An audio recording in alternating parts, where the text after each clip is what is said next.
এবং সে আইনে লেখা আছে সরকার প্রতি বছর পার্লামেন্টে এটার রিপোর্ট প্রদান করতে হবে কি পরিমাণ খাল আসলে এখন পর্যন্ত অ্যালাইভ রয়েছে এবং কি পরিমাণ বাজেট কোন কোন খাল পুনর্খননে অথবা মেনটেনেন্সে কি পরিমাণ খরচ রয়েছে সব রিপোর্ট কিন্তু পার্লামেন্টে প্রতি বছর তারা জমা দিতে হয়।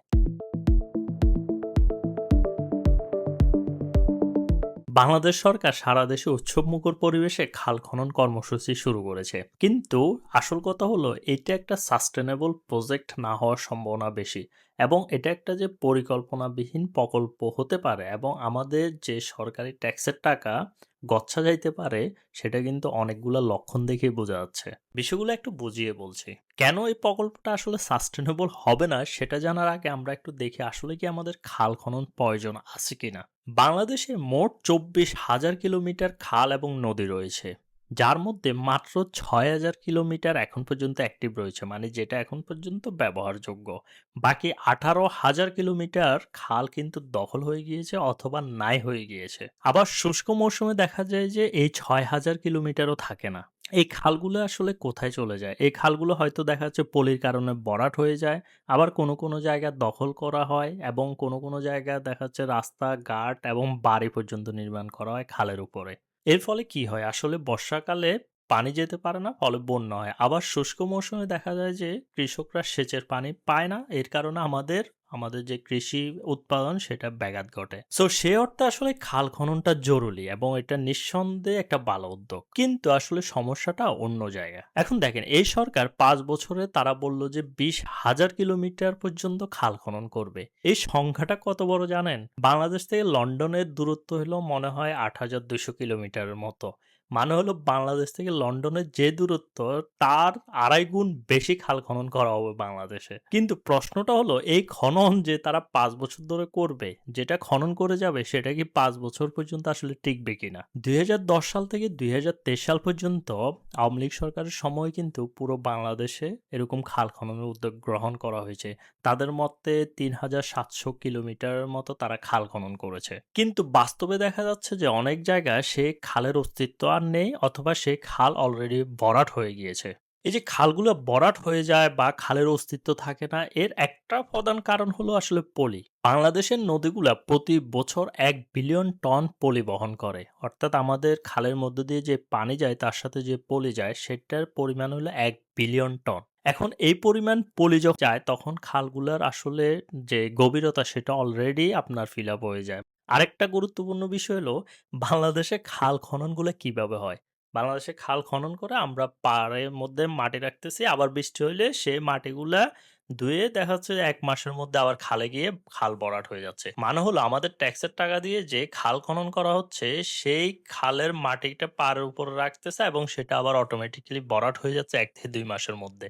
আল্টিমেটলি সেটা কোনো কাজে আসছে না। আরেকটা মজার বিষয় দেখেন, খাল খনন করতে যাচ্ছে সেইখানে খালের মাঝখানে বিরাট ব্যানার নিয়ে তারা খাল খনন করছে। এটা কি ধরনের খাল খনন কর্মসূচি আল্লাহ মাবুদ জানে। এটা আসলে কোনো যে সাস্টেনেবল প্রকল্পই না, শুধু মানুষকে দেখানোর জন্য এবং সেই প্রজেক্ট থেকে টাকা হাতিয়ে নেওয়ার জন্য সেটা কিন্তু স্পষ্ট দেখা যায়। উৎসবমুখর পরিবেশে একটু টাকা ইনকামের পরিস্থিতি তৈরি হচ্ছে আরকি বাংলাদেশে। আবার দেখেন যে ৪ টি প্রতিষ্ঠান এই খাল খননের সাথে জড়িত, তাদের বিরুদ্ধেই রয়েছে খাল ভরাট করা বা খাল ধ্বংস করার অভিযোগ। এমনও রয়েছে যে ১ বছর আগে পাওবি আ খাল খনন করছে, সেই খাল এখন আবার খনন করার জন্য তারা কোটি টাকা নিচ্ছে। এ হইল ওই প্রতিষ্ঠানগুলার অবস্থা। যারা আসলে খাল খনন করে সেটা রক্ষণাবেক্ষণ করবে, তারা নিজেরাই এভাবে লোপাট করছে টাকা-পয়সা। এবারের কর্মসূচিতে ৪ টা সংস্থা কাজ করবে, মানে সরকারের, এবং তাদের জন্য বাজেটও দেওয়া হয়েছে, বাজেটও বরাদ্দ করা হয়েছে। কিন্তু যেটা নাই সেটা হলো যে এই যে খালগুলা খনন করবে, এটার সম্পূর্ণ ডাটাবেসটা নাই। আমার পুরো বাংলাদেশের কোন খালগুলো আমরা খনন করব তার কোনো ডাটাবেস নাই। এবং সরকার বলছে যে ২০২৯ সালের মধ্যে সে ডাটাবেস তৈরি করবে, কিন্তু খাল খনন অলরেডি শুরু হয়ে গিয়েছে। মানে হইল যে আমার নকশা নাই কিন্তু আমি বাড়ি তৈরি করে ফেলছি। ওই যে আগে আমাদের গ্রাম অঞ্চলে যে বিল্ডিং করলে দেখা যাচ্ছে যে রাজমিস্ত্রি সে নকশা দিয়ে দিত, সে অনুযায়ী স্কুল ঘরের মতো আমাদের সবগুলো বাড়ি হয়ে যেত। এই খাল খনন প্রজেক্টের অবস্থা এখন তেমন। আবার দেখেন এই খাল তো আমি খনন করে ফেললাম, টাকা চলে গেল, কিন্তু এই খালের রক্ষণাবেক্ষণ করবে কে? সেইখানে যদি পলি পড়ে সেটা আসলে উঠাবে কে? কয় বছর পর, পর সেটা রক্ষণাবেক্ষণ হবে? কয় বছর পর সেইখানে আবার আপনার খনন করা হবে এবং কিভাবে খনন করা হবে? সেটাকে আমি সাস্টেইনেবল পদ্ধতিতে খনন করার জন্য কোনো পদক্ষেপ নিচ্ছি কিনা? অথবা সেটা দখল হলে কারা সেটা নজরদারি করবে? কোন, কোন প্রতিষ্ঠান সেইখানে আসলে মনিটরিং করবে? সেই খালগুলো আসলে জীবিত আছে কিনা? সবচাইতে বড় কথা, আমি যে খালটা খনন করছি সেটা আদৌ কি পানির প্রবাহ বৃদ্ধি করবে কিনা? সেইরকম কোনো ডেটা আমরা দেখতে পাই না। বা সেরকম কোনো পরিকল্পনা এট লিস্ট আমি এখন পর্যন্ত পাবলিকলি দেখিনি। দেখেন আমি নেদারল্যান্ডসে থাকি। আমার বাসার সামনে কিন্তু খাল রয়েছে। এখানে আপনার রাজধানীর মাঝখান দিয়ে অনেক খাল রয়েছে। ছোট বড় অনেক খাল রয়েছে। কিন্তু সেগুলো আমি কখনো দেখিনি যে ভরাট হতে। কখনো দেখিনি সেখানে ময়লা পড়ে রয়েছে কিংবা সেগুলো দখল হয়েছে। এবং প্রতিনিয়ত তারা সেগুলো মনিটরিং করে। কিন্তু এটা কিভাবে সম্ভব হয়েছে? এটা সম্ভব হয়েছে কারণ তাদের একটা ডেল্টা অ্যাক্ট নামক আইন রয়েছে এবং সে আইনে লেখা আছে সরকার প্রতি বছর পার্লামেন্টে এটার রিপোর্ট প্রদান করতে হবে কি পরিমাণ খাল আসলে এখন পর্যন্ত অ্যালাইভ রয়েছে এবং কি পরিমাণ বাজেট কোন কোন খাল পুনর্খননে অথবা মেনটেনেন্সে কি পরিমাণ খরচ রয়েছে সব রিপোর্ট কিন্তু পার্লামেন্টে প্রতি বছর তারা জমা দিতে হয়। শুধু তাই নয়, তাদের একটা পরিকল্পনা আছে যে ওকে আমি যদি ৳১০০ বাজেট করি, ৳৫০ হবে আমার খননের জন্য কিন্তু বাকি বা ৳৫৫ হবে খননের জন্য কিন্তু বাকি ৪৫% তারা রিজার্ভ করে যে সেটা মেইনটেন্যান্স এর জন্য। অর্থাৎ সেইখানে যদি মেইনটেন্যান্স করতে হয়, পুনঃখনন করতে হয় অথবা ময়লা পরিষ্কার করতে হয় সেগুলোর জন্য। এটা কিন্তু একটা পরিকল্পনা তাদের। এবং এই পরিকল্পনাটা এমন না যে তার মনে, মনে রয়েছে। আপনি চাইলে তাদের পাবলিক ডোমেইন এ গিয়ে দেখতে পারবেন যে তাদের বাজেট কত, তারা কোন, কোন পরিকল্পনার আন্ডারে কোন, কোন খাল কখন পুনঃখনন করবে এবং কোন খালে তারা কত টাকা বাজেট করেছে, কত মেইনটেন্যান্স খরচ হয়েছে, কোন ঠিকাদার সেটা পেয়েছে, সেই ঠিকাদার আসলে সে অনুযায়ী কাজ করছে কিনা, কোন লেভেলের ঠিকাদার সবকিছু কিন্তু একদম ডকুমেন্ট আকারে পাওয়া যায় এবং সেটা পাবলিক। ফ্রিতে আপনি চাইলে ডাউনলোড করে আপনি সম্পূর্ণ রিপোর্ট দেখতে পারবেন।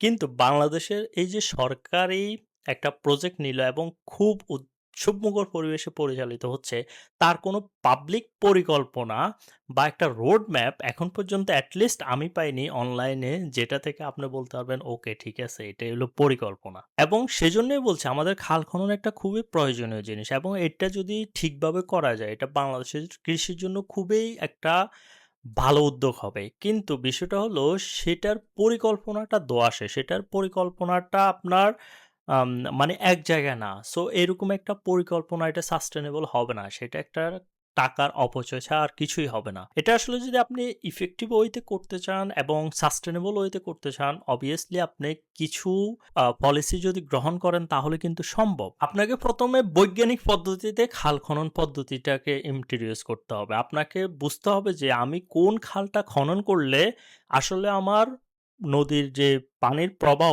সেটা ঠিক থাকবে এবং সেটা আসলেই কার্যকর হবে। সেই খালগুলোই আমি খনন করব।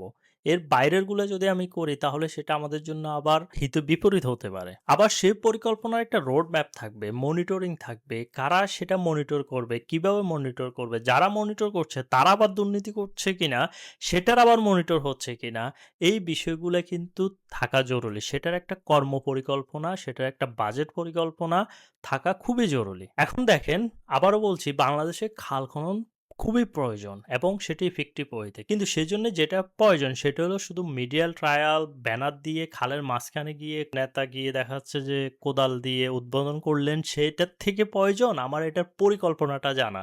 আমরা আসলে এটা কিভাবে করতে যাচ্ছি, কেন করতে যাচ্ছি, আসলে কত বছর ধরে আমরা করব, কিভাবে এটার মেইনটেন্যান্স হবে, এটার সাস্টেইনেবিলিটি কি এই বিষয়গুলা কিন্তু খুবই গুরুত্বপূর্ণ।